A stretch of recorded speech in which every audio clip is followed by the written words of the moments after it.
and welcome to Poseidon Live. Today our topic is the do's and don'ts of being an employer. For those that are tuning in for the first time, the way that Poseidon Live works, it's a live broadcast every 2 weeks, Thursdays at 12 o'clock, that we broadcast to our Facebook pages, YouTube and our website. You can ask questions on this video and post them in the comments, which we will answer the moment that you've commented them. We answer them personally, and we also have guests that come onto our show quite regularly. So if there's any questions that relates to the particular guest, we will get their inputs on the questions as well. So today we have with us a very special guest, the Chief Executive of NIASA, Gerard Papenfuss. Gerard heads the National Employers Association of South Africa, which we've also partnered recently with, where all our Poseidon members get free gold membership with NIASA. Gerard, welcome to Poseidon Live. So tell us a little bit more about NIASA and how it came about. NIASA is, thank you for the opportunity. NIASA is approximately 25 years old now. I was involved with the establishment. He started in a boardroom in a hotel in Johannesburg with 5 businesses, where I saw the vision, the need. I shared it with 5 other businesses. I don't think they actually understood what I was saying, but they bought in, and they formed the steering committee, and 25 years later, that's where we are. Oh. So I think the first thing, just to have a bit of a chat, is our labour environment when it comes to SMMEs or business owners. How does South Africa's labour environment compare to other countries in the world out there? Well, first of all, our labour environment is compare poorly. We are a developing country. There are elements of the first world in South Africa, but we are mainly a developing country. Our labor laws are fitting for very developed countries. So, it's, and that might be the reason why we're having a 29% unemployment figure, which the unofficial figure is in the area of 38%. 10 million people aren't working in South Africa. That's a huge portion of our population.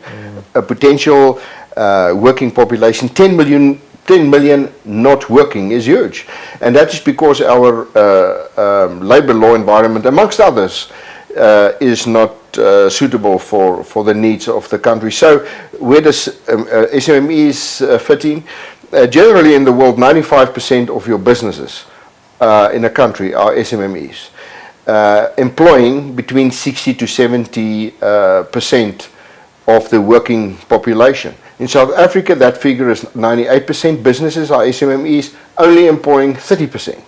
So it is not a conducive environment for SMMEs. Much more can be done to improve the potential that we have amongst the SMMEs. There are many reasons and many areas where many reasons for the lack of performance. There's much that can be done, but I don't think the focus is in that area from a policy point of view. Okay. And then the next thing is, and you've touched on it already, but people talk a lot about employees' rights, and the thing. How fair is the environment really towards when it comes to employees' rights versus employers' rights? Yeah. When you are developing your nation, when 38% of your working population is out of work. I don't think the right approach is to focus on rights. The first thing that you must focus to create work, first of all, you need to grow the economy. You need to create the environment, and then you need to employ. You can give a person rights, but he first must get a job. There's no point in having the rights against losing your job if you don't have a job. So the focus need to be getting people into work. The focus is protecting the rights of workers. That's the wrong approach. And when I say that, I'm not in favor of worker abuse. Of course not.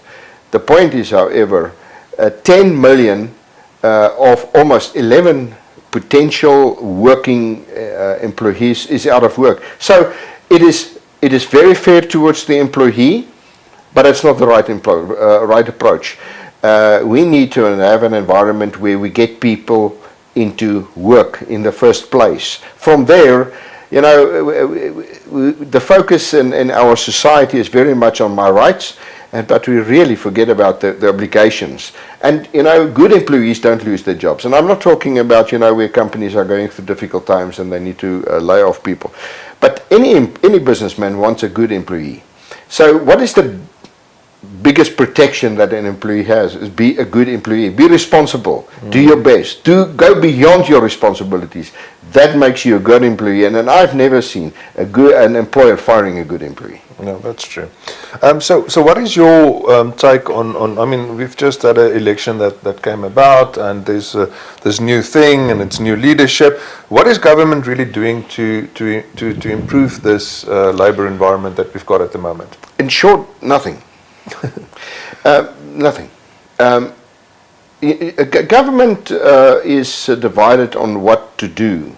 Or more, not only government, but I think society in South Africa is divided on what is needed to build our society. There's no common agenda, and even within government, there's no common agenda. There are those that understand that for the economy to grow, you need to do certain things, but they're not doing those things, and it is blatantly neglected. You know, since in the last year, if you think what's been done to make it easier for business, what has been done to attract investment, the short answer is nothing has been done. There's a lot of talk about it, but it just doesn't happen. Government is busy sorting out their internal squabbles. And this is not anti-government meeting discussion. I am of the view that where government do well, you need to give them recognition, and we need to give them the support that they need to execute the good things. But we all, as part of my civil obligation as a citizen of South Africa, I also need to criticize. You must criticize. That's part of your obligation. You know, if you paying tax, it's only 50% of my obligation. The other 50% is criticizing, correcting, contributing in a different manner other than money. People think, I've paid my taxes, this is as far as I'm supposed to go. No, you need to go far beyond that. And when a thing isn't right, then tell them it's not right. And why do I think it's not right? Well, look at the figures. You know, foreign direct investment is in the decline. When foreign direct investment decline, so does jobs. If your unemployment constantly increase, if more businesses close than businesses there's more than business starts up, there's a problem. And it's not going well. And I'm not suggesting we need to be pessimistic about this. We have never have the right to be pessimistic. We need to recognize where the problem lies, and we need to do something to correct it. Okay. Right, so I think a lot of you as an SMME are sometimes a little bit stressed out, or it's a big step when you need to move to the point where you need to start employing people. So we want to have a bit of a chat on the pitfalls for businesses when it comes to being an employer. So Gerhard, the first thing is just a bit of a tip for SMMEs or business owners. What are the common pitfalls for SMMEs to start becoming an employer? What are the things that they should be watching out for? Yeah, employees, SMMEs in general have the access to capital is a general problem for SMEs. That's worldwide. Countries that do well in SME arena addresses that, because it's one thing for an established business to go to a bank and raise money. It's a totally different thing for an SMME going to a bank and say, I've got a vision, help me. We're not there. Money is often spent on SMMEs, millions, billions in fact in South Africa is given to SMMEs. But the money actually in those cases, when you're not in your heart an entrepreneur, don't venture into that area. Because the money might be attractive, especially when government gives you a couple of bucks, then it might be very attractive. But you don't have the heart, the commitment to persevere, the commitment to go through difficult times. That the very money that you get becomes your obstacle. It's easy. Becoming a businessman and making a success as an entrepreneur, and you know it yourself, takes a huge amount of perseverance. You've got to stick it out. And I think the lack of perseverance, the lack of stickability is very often the downfall of many businesses. So you start off with the wrong expectation, you think it's going to be easy. If you do that, I can assure you you're not going to make it, because it is not easy, except the fact that it is not easy. So when it gets difficult, you know, I'm supposed to be here. When the day comes we say, I don't know what to do, that's not the end. It's never the end. Stick it out. If you need to reduce your meals from 3 to 1 a day, well then do it. And don't use your capital unless you absolutely have to do it. Access to capital is a problem. Access to markets are a problem as a small business. And you know that is the truth. If you want to open a restaurant, don't open it when away from other restaurants. Go to exactly the point where people are attracted to a restaurant. So join forces with other people. And of course, you know, when businesses grow and you start employing people, that in itself is a huge challenge. People are complicated beings, and you don't employ instruments or machines. You employ people, and people have the minds of their own. Managing them is a challenge, and because making mistakes in that area is very expensive, and you need help. And be humble enough to say, I need help. And to succeed in life, call in help. Say, I need help, and get the good advice. And if you don't follow your own head, if you're married, bounce it off with your wife. That's where normally you get very good advice. And it's honest advice, isn't it? Honest advice, yeah, absolutely. So if you get to that point, as you've just mentioned, where you need to start employing people, what are the important factors as an employer now to start keeping in mind? That you're taking that plunge now to become an employer, what would you say are the important factors to keep in mind before you take that step? You know, I think that it is inherent in the concept of an employer is that you employ. Therefore, employers like to employ, because that's why you're an employer. But there's a pitfall in that, because we don't normally think, we're not objective, but irrational sometimes. And we very often, and I think that's one very important thing, we often ignore our gut feel. We want to do things, and that's in terms of employing people, making the right decision who to employ, and business decisions. We often want to do something, and we want it so badly that we are dishonest towards ourselves.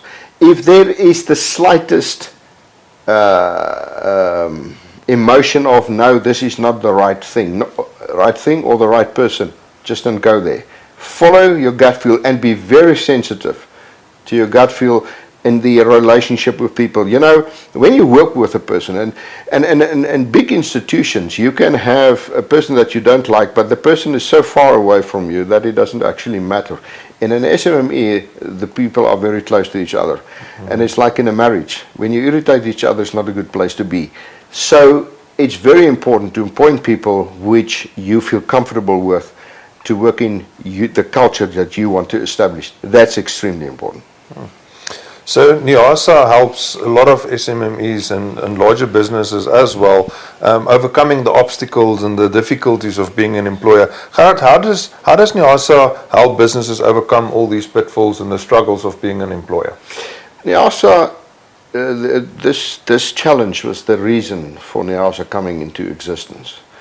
That's the core and remains the core. We have a countrywide network of labor law specialists, lawyers, who assist business in all the elements of employment law, appointing people, not the decision who to employ, but the contract. But the moment you enter into that contract, there's the chance that the relationship will turn sour, and the law on dismissal is a reality. The law of dismissal is there to deal with the reality of relationship turning sour. All the elements. You have got too many staff, restructuring. It doesn't get along with a person, dishonesty, and all those things. There are laws governing these issues. And employers are not positioned to deal with it themselves. I mean, this is a speciality. That's why there's a labor court, which is on the level of the High Court, where and the CCMA and bargaining councils. The labor law is a discipline on its own, and people need help, and we're there to help. Now, what do we do? Legal advice is very expensive, and it can happen that. The cost of your legal advice costs you more as your problem, costs more than your problem itself. Yeah. So what we do is to because of the large number of employers we serve, we can offer those services at a reduced price and very, very good services. So we've got offices countrywide, approximately 10 offices in South Africa. So we're quite close to the need of the employer. So I think one of the things is obviously, and we did touch on it a little bit, just a brief overview. What are the current trends when it comes to hiring employees and get the people on board? And as a leader of a big organization, what are the things that you should focus on when you at the hiring stage of getting people on board?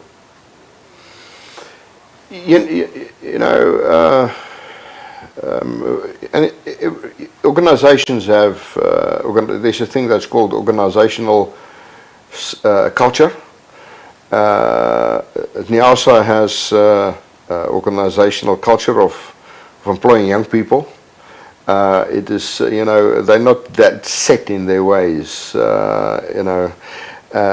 and they're very much alive and full of things. So we've got an organizational culture of appointing young people, younger people, and I think something that we really focus on is the question of whether a person will fit into the culture of this organization. We know how we operate, what it takes to do a job for us, and if you don't fit that parameters, well, then you can't work for us. So an organization, the leader of an organization need to decide what is the thing that he wants to do, how does he want to do it, what's the culture that he wants to establish, and then you build your structures around that thing. And leaders, people don't grow beyond leaders. So the higher the bar you set for yourself, the higher you will attract your people to that level. Leaders that don't develop employees cannot really develop within the environment of beyond the level that is created by leaders. And I'm talking about the development of personal leadership, especially. Okay. And then something that we've also touched on briefly, and I think this is one of the most difficult questions when it comes to SMMEs or entrepreneurs is, so you've employed a person, and as you've mentioned, now the relationship has soured. We watch television shows and people just say, you're fired. unfortunately, it's not that easy. So how difficult is it really to get rid of a person, and what does the processes and stuff entail? There are societies in which that is possible, but it is not at all the case in South Africa. The moment, from the first moment that a person starts working in your business, there's a relationship, a contract of employment that comes into existence, whether it's written or not. And when that relationship, for whatever reason, turns sour, you need advice. That's the bottom line. Don't do it on yourself. Don't venture into that area because it's going to cost you money. That is, you need to get advice. Now, I'm not trying to try to make it complicated. But, if you get a headache after you drank too much red wine, it's simple. You go to a chemist and you buy Bananas or something like that. If you get a headache every day, you consult a doctor. Exactly. So, and there's no point of telling you what the reason for the headache is. You need to get professional advice. And when a relationship, employment relationship, if you have one squabble and it ends fine, but when you realize that it's difficult to get along with a person, you need advice. When there's elements of dishonesty, when you want to reduce your staff because of financial difficulty, whatever, you need advice because there are legal processes that needs to be followed. If you don't do this, it will turn out that it's going to cost you actually a bit of money at the end of the day because that's where these forums, dispute resolution forums are there, and awards are made against employers who doesn't comply with the rules. Okay. All right, so then another thing that I just want to touch on as well, because not only Ms. Gerhard, the Chief Executive of NIASA, but is also a leader that leads an organization. So obviously you lead a team of people. How do you keep people motivated and how do you keep them productive in an organization as a leader? When you appoint people, you need to, in the first place, appoint people that need to take responsibility for their own development. And you can't motivate people that's not inclined to motivate themselves. So that's the first rule: elect the right people. Because if you interview a person who doesn't have energy already at that stage, don't venture into that area because it's not my job to make you alive if you're already dead. That I can't do. We mustn't spend all our energy in bad apples because that drains you. So in my team, I know that South Africa has, as NIASA has, all our South Africa employees, which I'm comfortable with and which I know they are doing their work. And they do it well because that's the feedback I get. Each and every time, and our interaction with employers in South Africa, there's approximately we have about 35,000 interactions with businesses per annum in South Africa at this stage. And every time that one of our lawyers leaves the office of or an intervention with an employer, a call is made to that employer and he's asked to give feedback. On the system, and I know our positive or feedback's positive. So first of all, we can't necessarily motivate people. We can inspire people, and you inspire people through leadership and setting an example. If I'm of low energy, the bar is low, and that will actually discourage employees. So that's where we need to set an example. I reach out to them quite often. I want to see everybody in South Africa a couple of times a year,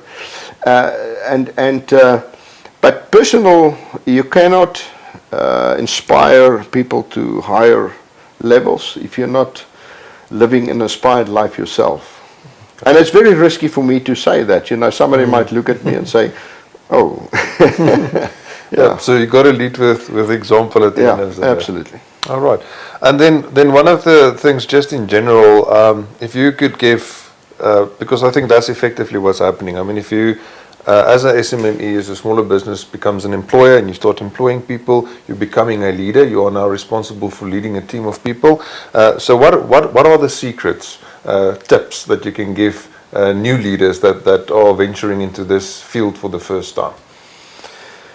Well, apart from being on top of the work you do, leaders must rely very hard on other people and don't shy away from relying on people. Use the best people for work, even and it's very often we don't want to expose our own inabilities, and then we try to do things ourselves. You don't have to know everything. Surround you with people that know more than you in all the areas. That's what leaders do. I don't have to know. There's some stuff that you need to know something of, but surround you with people that actually know more than you, and focus on personal development. We must set aside time every day to focus and develop ourselves. If the situation, what is happening in South Africa has an impact on our staff. People feel discouraged. You're not supposed to be discouraged. A businessman need to understand the context in which this is happening. So if you're discouraged, expose yourself less to negative stuff. And build yourself up every day. People say, why every day? I say, well, if you take a shower every day, why do you do that? If that is necessary, it's much more necessary to spend time in personal development each and every day. Right. Thank you so much, Gerard, for a lot of insights and helping us understand the labor environment better, and this responsibility of being an employer. For those of you that have some questions and that would like to ask some questions, please post those in the comments below. You're also welcome that if there are certain topics that you want us to discuss in our next broadcast, leave those in the comments as well, so that we can address those concerns or topics in our next broadcast as well.